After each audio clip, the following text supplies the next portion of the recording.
Greater selves. The universe is nothing if not organized.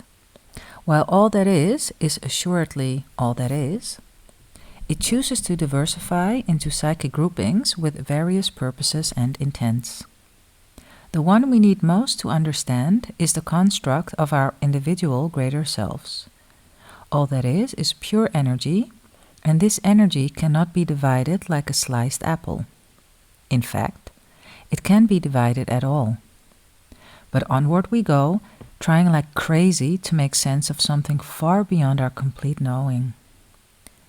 First comes the definition of self. We automatically assign such a designation to physical beings alive in physical reality. But that is a very limiting definition, at least in universal terms. A self is any energy gestalt bounded by a definite border. That's what humans are, although our borders are not delineated by the physical body as one might think. They are psychic in nature and extend far beyond the body. Indeed, it's our mind that is our true bordered self. Our bodies can disappear and we will still be ourselves.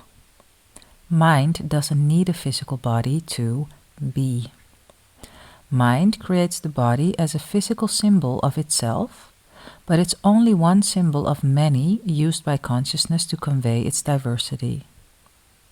In fact, there are selves alive and well throughout the universe who do not ever directly participate in physical reality, and yet, through desire and expectation, create their lives in the molds of their choice, just as we who participate in physicality do.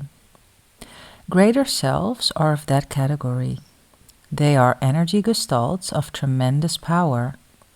Each one of them, through the same creative process as all that is, indeed, as a part of all that is, creates many other selves, both physical and non-physical, and gives them life through their astounding energy.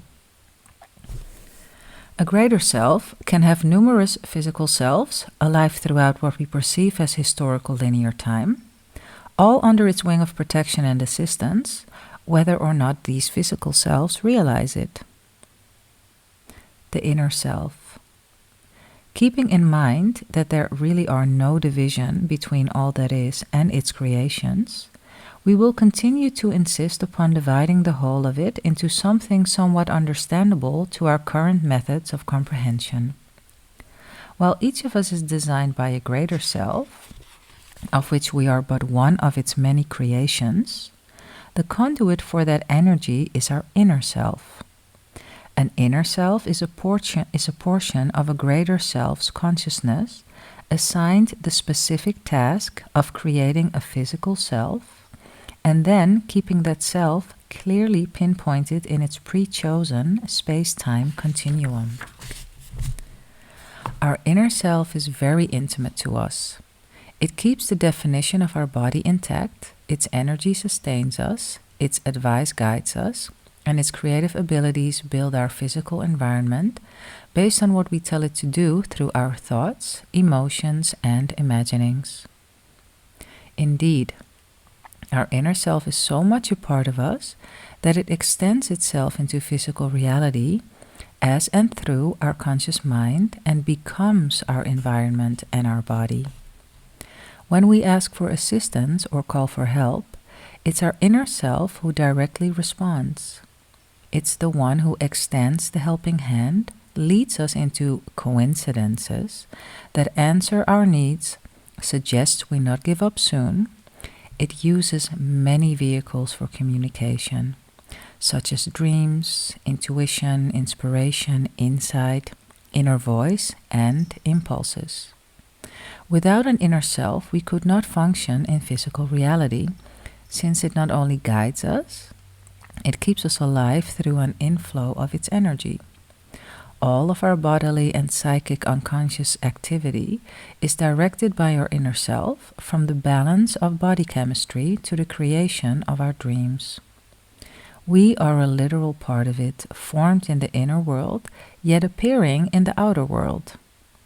As magnificent as physical reality is, only this small portion of the overall universal consciousness need take part in its creation.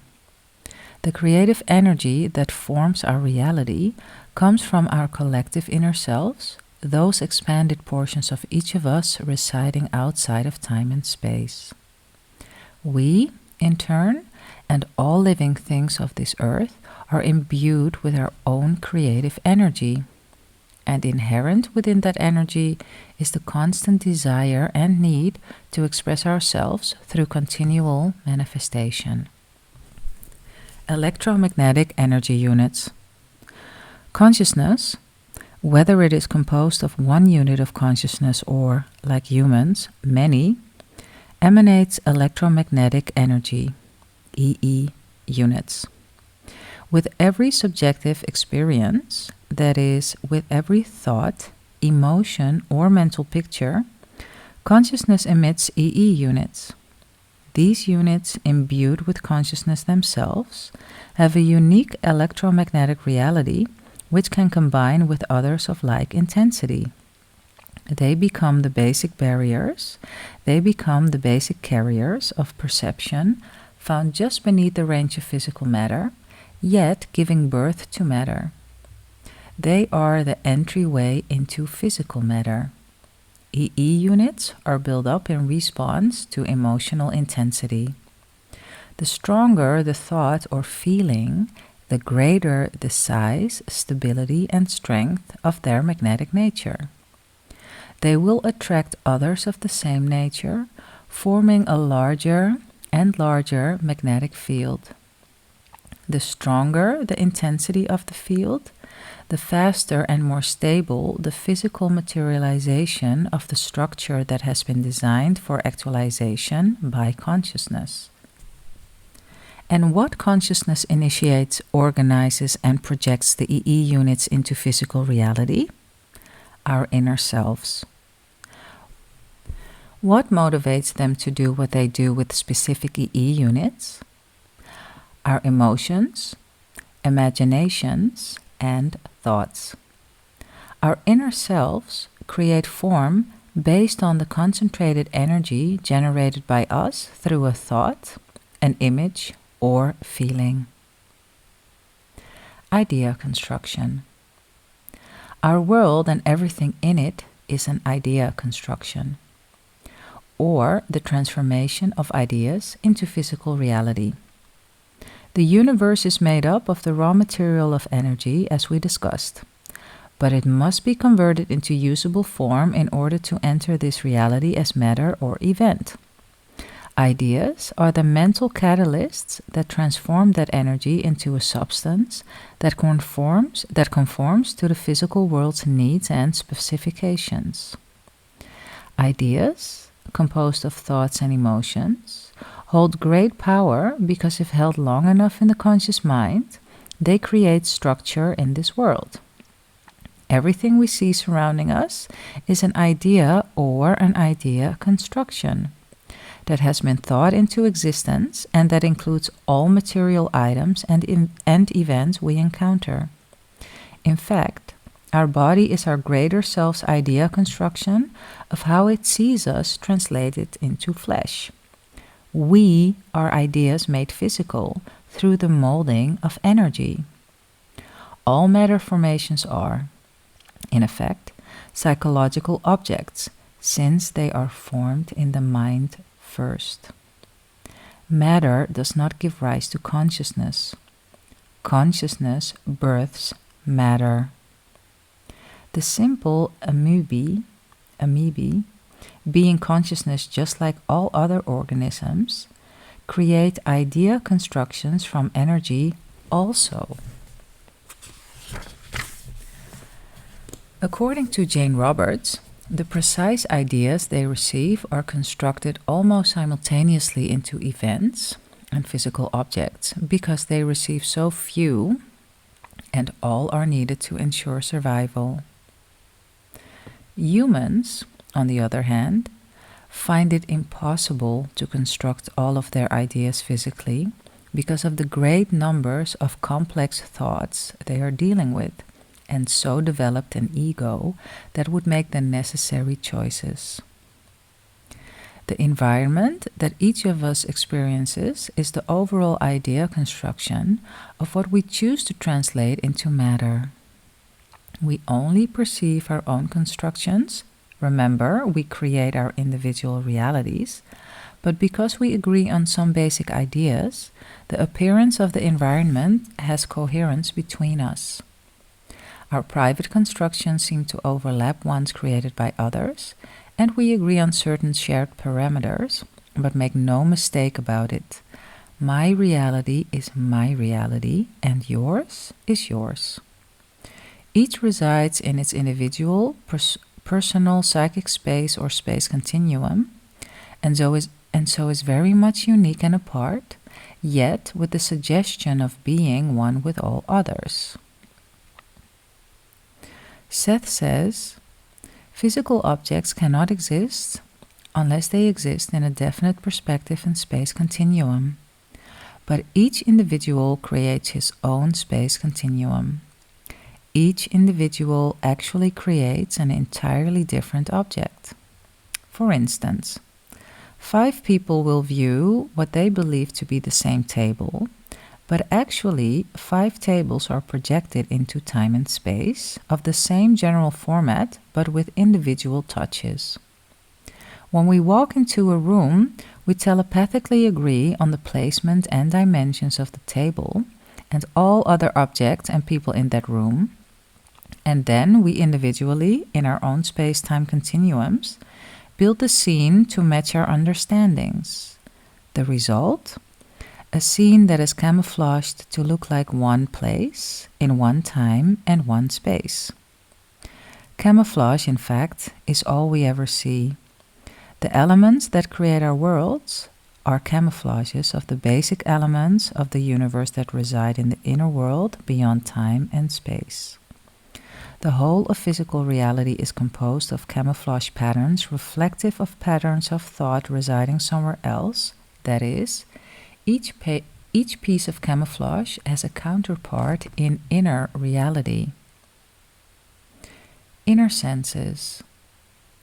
Always in our logic-oriented universe, there is a framework behind any action that supports its occurrence, from communication with our inner selves to the literal creation of physical reality. Nothing happens without there being a structure in place that supports the activity. That structure is based in the inner senses. The inner senses are the means by which our physical reality is built and maintained, and the conduit for information between the outer world and the inner world. They are the tools used by the universe to make things happen. All the knowledge found in the physical world enters it through the inner senses. There are 9 inner senses listed by Seth in chapter 19 of the Seth material, but he assures us they do not stand alone and shouldn't really be viewed as individual. He says we use all of them constantly as a whole, and without the whole it would be impossible for anything to be actualized anywhere. Since time and space don't exist for the inner senses, they have no problem communicating across those illusory boundaries, and this is where their tremendous value lies.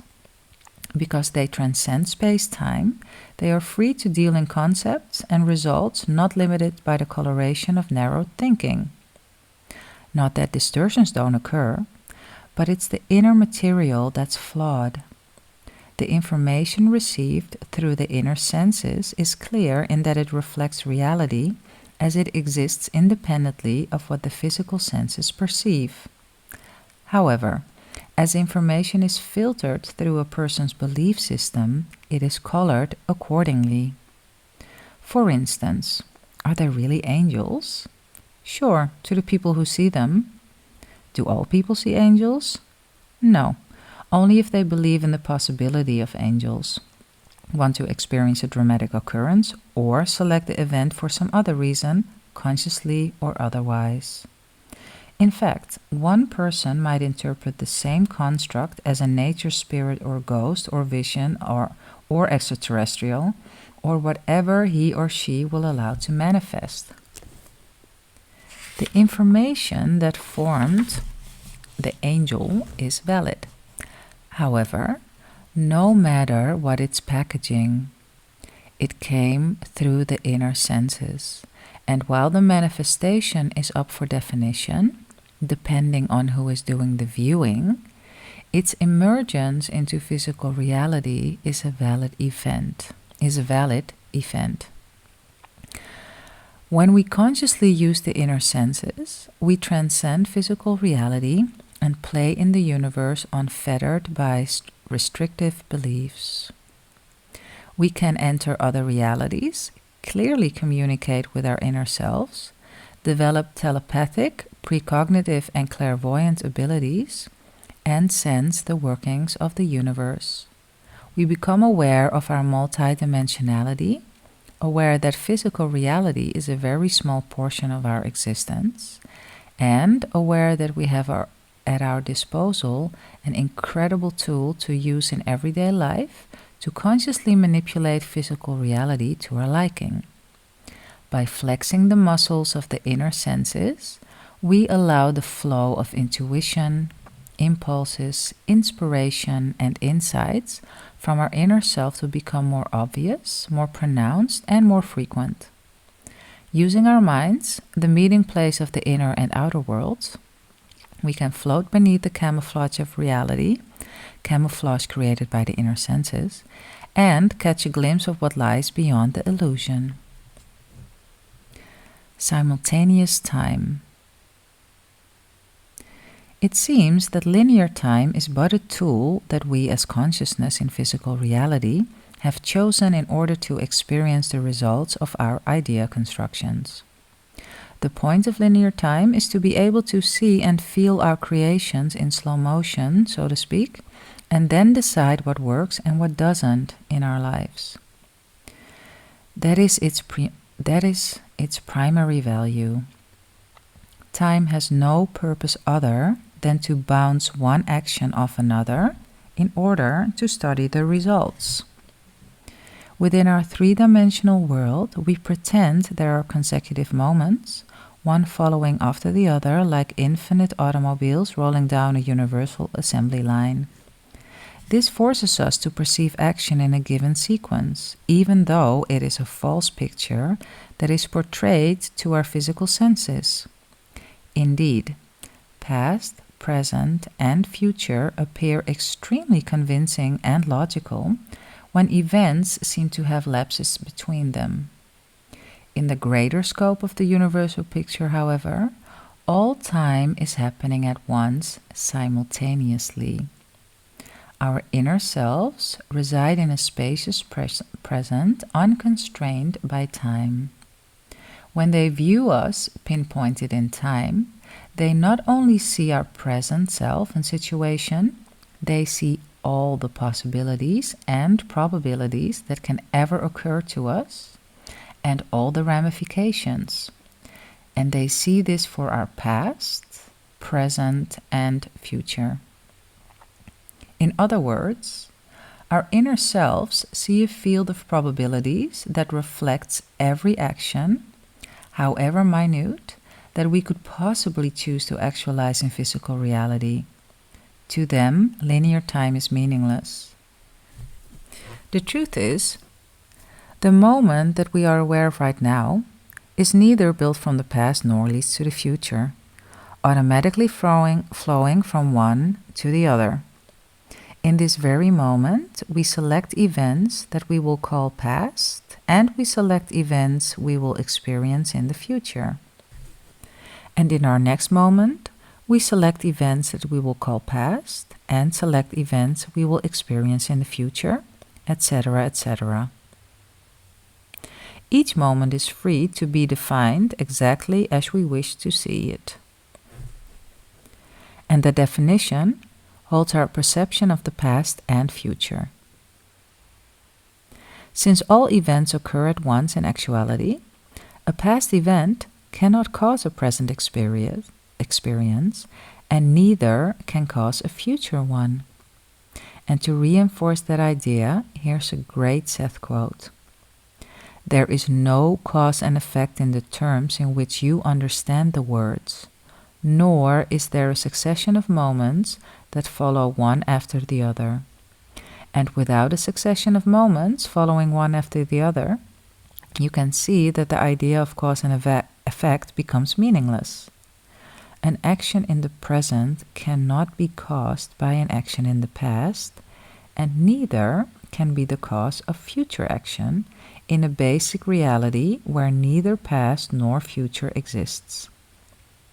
While this may sound esoteric, there are some very practical issues with simultaneous time that we need to understand. And one is that with no successive moments following one after the other, every probable event we can encounter must be surrounding us right now. For if all time is happening at once, then all possible events or probabilities must also be happening at once. And they are. Each probability is as possible as the next, already formed as a pattern in consciousness, just waiting our nod of approval to become part of our physical life. And that includes placement into our past. New events can be, and are, constantly selected from the great field of probabilities and inserted throughout linear time. So no matter where we perceive ourselves on the timeline, new events happen all around us constantly.